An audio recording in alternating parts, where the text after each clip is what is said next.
খুবই র্যান্ডম একটা ভিডিও নিয়ে চলে এলাম আবারও আপনাদের সাথে।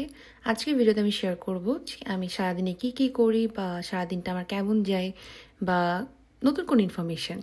সো আজকের ভিডিওটা এখানেই শুরু করছি। Hello everyone, welcome back to my channel. আশা করছি সবাই অনেক ভালো আছেন।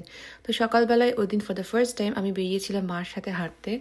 আর এর আগে আমার কখনো মার সাথে সকালে হাঁটতে যাওয়া হয়নি, বাট ওই দিন কেন জানি না যেতে ইচ্ছে করেছিল, তাই গেলাম।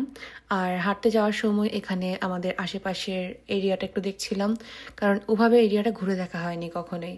আর আগেই তো আপনাদের সাথে শেয়ার করেছিলাম যে আমাদের ফ্রন্টে আমরা খুব সুন্দর করে ডেকোরেট করেছিলাম। তো একটা ফ্লাওয়ার ছিল স্ট্র ফ্লাওয়ার প্ল্যান্টটা, আর যেটা দুই রকম ভাইব দেয়। কখনো এটা খুব লজ্জা পেয়ে বসে থাকে, আর কখনো এটা খুব সুন্দরভাবে ফুটে থাকে। সো এখানে মায়ের গাছটা দেখে বলছিল যে এখানে আমি একটা ছবি তুলবো, বাট মা বুঝতে পারিনি যে আমি ভিডিও করছিলাম।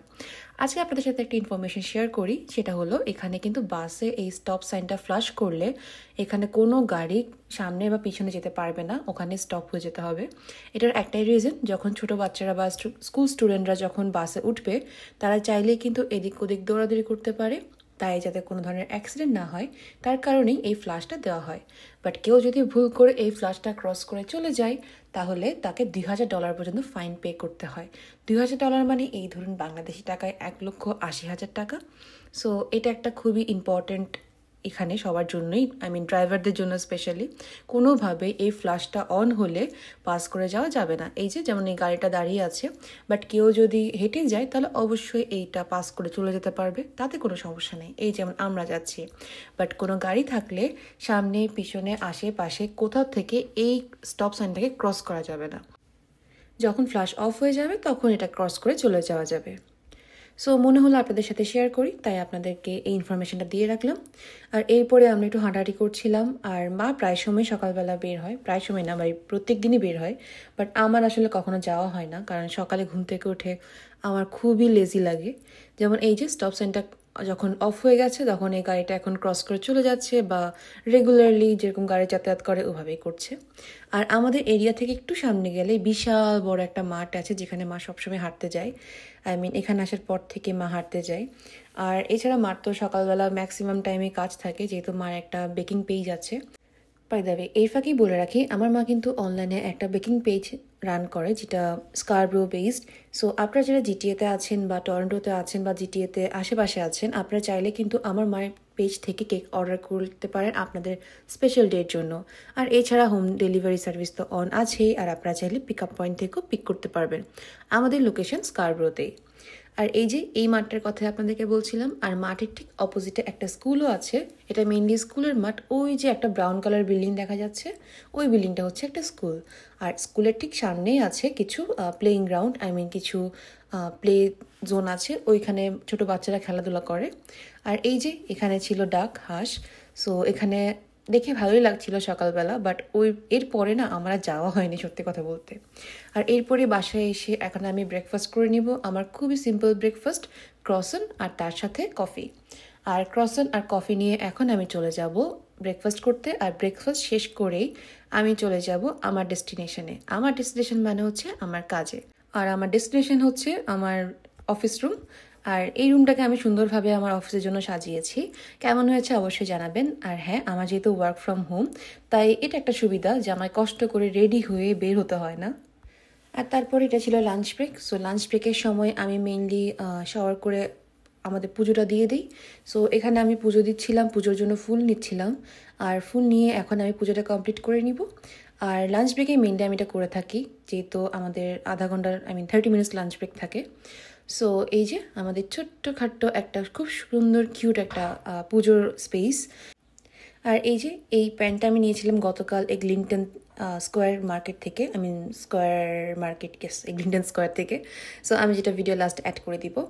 আর এরকম আমি একটা নিয়েছি, মা একটা নিয়েছে। আর এছাড়া আমি আরও একটা প্লাজো স্টাইলের প্যান্ট নিয়েছিলাম, ওটা আমি ভিডিও লাস্টে দেখাবো। এটা খুবই কমফোর্টেবল, আমার দেখেই খুব ভালো লেগেছে। আর ডিজাইনটাও খুবই ইউনিক, আর নিচের দিকে একটু চাপা বাট প্লাজো স্টাইল।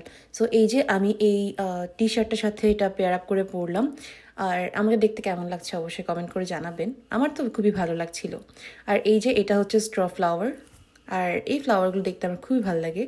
আর এছাড়া আমাদের আরও অনেক অনেক ফ্লাওয়ার্স আছে ফ্রন্ট ইয়ার্ডে। যেহেতু সামারের টাইম, সবাই ফ্লাওয়ার দিয়ে ঘর সাজাবে, এটা খুবই স্বাভাবিক। তো এই হলো ব্যাপার। আর এরপরে আমরা বেরিয়ে যাই, কারণ আমরা বের হয়ে এখন যাচ্ছি আমরা কিছু গ্রসারি করতে, কারণ আমাদের এখন উইকেন্ড মানেই গ্রসারি। আর হ্যাঁ, তখন আমার জব শেষ হয়ে গিয়েছিল। সো আমার জবের পরে আমি আর মা বের হয়ে যাই, বের হয়ে আমরা চলে যাচ্ছিলাম এখন ওয়ালমার্টে। আর ওয়ালমার্টে যাওয়ার সময় আমাদের আরও কিছু কাজ ছিল, তো ওই কাজগুলো কমপ্লিট করে আমরা ওয়ালমার্টে চলে যাচ্ছিলাম। আর ওয়ালমার্টে গিয়েও আমার মা সেই গাছের দিকে নজর যাবে, যেখানেই প্ল্যান্ট সেখানে আমার মা ফার্স্টে দাঁড়িয়ে যাবে, এই একটা অবস্থা। তো এখানে ইনডোর প্ল্যান্টগুলো $6 থেকে স্টার্ট হচ্ছিল। আর এছাড়া আরও অনেক ধরনের ফ্লাওয়ার্স আছে। আউটডোরের জন্য কিন্তু অনেক অনেক ভ্যারাইটি আছে ওয়ালমার্টে, দেন ক্যানাডিয়ান টায়ারে, দেন রিয়েল ক্যানাডিয়ান, আরও অনেক অনেক জায়গায় এখন ফ্লাওয়ার সেল হচ্ছে, যেহেতু এখানে এখন সামারে সবাই অনেক বেশি ফ্লাওয়ার্স বাই করে। সো এরপর ওয়ালমার্ট থেকে আমরা টুকিটাকি কিছু গ্রসারি করে ফেলি। আর গ্রসারি করে আসার সময় আমরা যে রোডটা দিয়ে আসছিলাম সেই রোডটা দেখেই মনে পড়লো যে ওই রোডটা আমাদের আগের বাসার রোড। যখন আমরা আগে স্কারবোরোতে ছিলাম, উইন্ডসর যাওয়ার আগে, তখন আমরা এই বিল্ডিংটাতে ছিলাম। এই যে এই ব্রাউন কালার বিল্ডিংটা দেখা যাচ্ছে, এটা ছিল আমাদের আগের ডেস্টিনেশন। আর এই যে মিডলে যে বাসাটা দেখা যাচ্ছে, মিডলে যে সিঁড়িটা, ওটা দিয়ে আমরা আসতাম। ওটাই আমাদের যাতায়াতের স্পেস ছিল। তো ওই বাসাটাতে আমরা ছিলাম। আর এটা একটা টাউন হাউস। আর আসার সময় তখন আবার ঘুরে যাচ্ছিলাম, যে মাকে বলছিলাম যে চলো আরেকটু ঘুরে যাই। এই যে মিডলে যে ডোরগুলো দেখা যাচ্ছে, ওটা ছিল আমাদের বাসা। তো মেনলি আমরা পার্কিং করতাম এই সাইডটা দিয়ে, এদিক দিয়ে ঢুকে আমরা ওই যে একটা পার্কিং স্পেস দেখা যাচ্ছে, এখন যে একটা হোয়াইট গাড়ি যেখানে রেখেছে, ওখানে আমরা এই গাড়ি রাখতাম।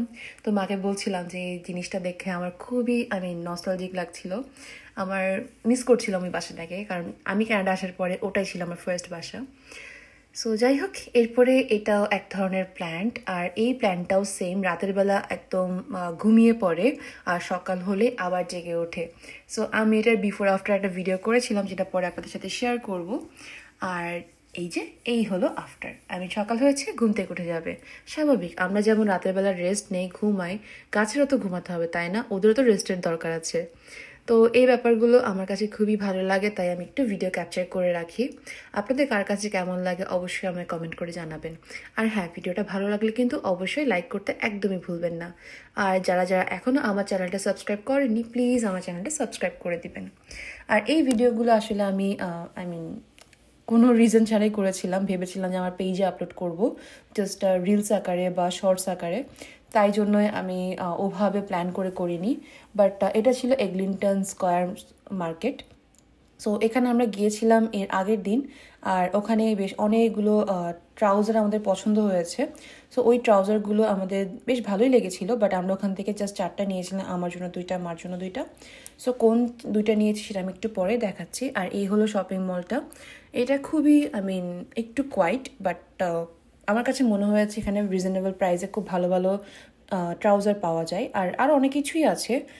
আমরা কয়েকটা টপসও দেখেছিলাম, বাট আমরা এখন আপাতত টপস কেনার মতন ওরকম প্ল্যান করে যাইনি। বাট ট্রাউজার দেখে ভালো লেগেছে, তাই নিয়েছি। মেইনলি আমরা গিয়েছিলাম ওখানে এমনিতে জাস্ট ঘুরবো, কখনো ওই মলটাতে যাওয়া হয়নি। সবসময় তো স্কারবোরো টাউন সেন্টারে বা ইয়র্কডেলে বা নর্থ ইয়র্কে যে সিএফ ফেয়ারভিউ মলটা আছে, ওখানে যাওয়া হয়েছে। বাট এগলিংটন স্কয়ারের এই মলটাতে যাওয়াই হয়নি, যেটা আমাদের বাসা থেকে খুবই কাছে। তাই ভাবলাম যে আজকে এখানে ঘুরে আসি। আর আমার মার সাথে ঘুরতে গেলে মা যতবারই বলুক না কেন, জাস্ট ঘুরে চলে আসবো, দেখে চলে আসবো, আলটিমেটলি আমার মা কখনোই দেখে আর চলে আসে না, দেখে কিনে তারপর আসে। তো এই ট্রাউজার দুটো আমাদের অনেক পছন্দ হয়েছে। এটা যে কোনো হোয়াইট বা ব্ল্যাক টি শার্ট দিয়ে খুব ভালোই মানাবে। তো আমি আর মা দুজন নিয়ে নেই। তো আমাদের দুজনেরই আসলে ট্রাউজার দরকার ছিল, বাট ওভাবে প্ল্যান করে যত যাওয়া হয়নি, তাই আমরা বললাম যাতে থাক, এটা নিয়ে নেই। তো পরে এই দুটোই নিয়ে নিলাম। আর মার এই টি শার্টটার সাথে বলছিল যে আমি যেটা পরেছিলাম, যদি ওটা ভিডিও করা হয়নি, ওটার সাথে এটাও মানাবে। তো মাকে বলছিলাম যে কোনটা ভাল লাগবে, এটা নাকি এটা? তো মা বলছিল যে আচ্ছা, আগেরটাই ভাল লাগবে, আগেরটাই নেই। তো এই শপটা খুব ভালোই ছিল, বড়ই ছিল মোটামুটি। আর এই শপে অনেক কিছুই রিজনেবলে পাওয়া যাচ্ছিল। আর তারপর আমরা এখানে এই হেড ক্যাপগুলো দেখছিলাম, যেগুলোর প্রাইস ছিল $20। সো আমার কাছে একটু বেশি মনে হয়েছে, তাই আমরা নেইনি। আর এই প্যান্টটাই আপনাদেরকে আমি ভিডিও শুরুতে দেখিয়েছিলাম, যেটা আমি ওই দিন পরেছিলাম। তো এটা ফ্রন্টের কাজটা ছিল এরকম। আর আমি যেটা এক হাতে ভিডিও করছিলাম আর এক হাতে দেখাচ্ছিলাম, তো ওই জন্য একটু প্রবলেম হচ্ছিল, প্লিজ এক্সকিউজ দ্যাট। আর এই প্যান্টটা আমার অনেক অনেক বেশি পছন্দ হয়েছিল, তাই মাকে বললাম যে থাক, দুটোই নিয়ে নেই। তো এরপরে আমরা এটাও নিয়ে নেই, আর আগে যেটা হোয়াইট কালার দেখিয়েছিলাম ওটাও নিয়ে নিয়েছিলাম। আর এছাড়া এখানে এই ব্লু কালার প্যান্টটাও আমার বেশ ভালোই লেগেছিল। আর ফ্রন্টে যে প্যান্টগুলো দেখিয়েছিলাম ওগুলোর প্রাইস ছিল দুটো নিলে $20, আর এগুলোর প্রাইস ছিল দুটো $30, $15 ইচ। সো ডিসকাউন্টে পেয়েছে, তাই ভাবলাম নিয়ে নিই। আর এই যে এই রেড কালার প্যান্টটার সাথে কীভাবে পেয়ার আপ করতে পারে তারও একটা আইডিয়া দিয়ে দিল এই ডলটাকে আর সাজিয়ে। তো ভালোই ছিল, প্যান্টের সাইজগুলো খুব ভালো ছিল, বিভিন্ন সাইজের ছিল, এস, এম, দেন এল। তো অনেক ভ্যারাইটি ছিল। তারপরে এই যে আমরা এখানে বিল করছিলাম, তো দুটো প্যান্টই আমাদেরকে এখানে দিয়ে দিচ্ছিল, আর তারপরে সব কিছু নিয়ে আমরা চলে যাব বাসার দিকে। সো আজকের ভিডিওটা খুবই র্যান্ডম একটা ভিডিও ছিল, আমি শেয়ার করেছিলাম যে দুদিনে আমরা কী করলাম। আশা করছি ভিডিওটা আপনাদের ভালো লেগেছে। যদি ভালো লাগে তাহলে অবশ্যই আমার চ্যানেলটা সাবস্ক্রাইব করতে হবে। এই ভিডিওটা ভালো লাগলে একটা লাইক করতে পারেন, কমেন্ট করতে পারেন, আর চাইলে শেয়ারও করতে পারেন। আর হ্যাঁ, অবশ্যই কমেন্ট করে জানাবেন যে কী ধরনের ভিডিও আপনাদের দেখতে সবথেকে বেশি ভালো লাগে। আজকে এখানেই বিদায় নিচ্ছি, দেখা হবে নতুন কোনো ভিডিওতে। আর হ্যাঁ, চেরি ব্লজমের ভিডিও কেন আপলোড করছি না অনেকেই জিজ্ঞেস করেছেন। তো আমি খুব তাড়াতাড়ি চেরি ব্লজমের ভিডিওটা আপলোড করব। সো বাসায় এসে জাস্ট একটু খাওয়া দাওয়া করলাম আমরা মা মেয়ে মিলে, জাস্ট একটা রামেন সাথে sausage and egg, scramble egg, that's it. So এই তো এখানেই বিদায় নিচ্ছি। আর চেরি ব্লজমের ভিডিওটা দেখতে হলে কিন্তু অবশ্যই আমার চ্যানেলের সাথেই থাকতে হবে। আজ এখানেই বিদায় নিচ্ছি, সবাই অনেক বেশি ভালো থাকবেন, টাটা।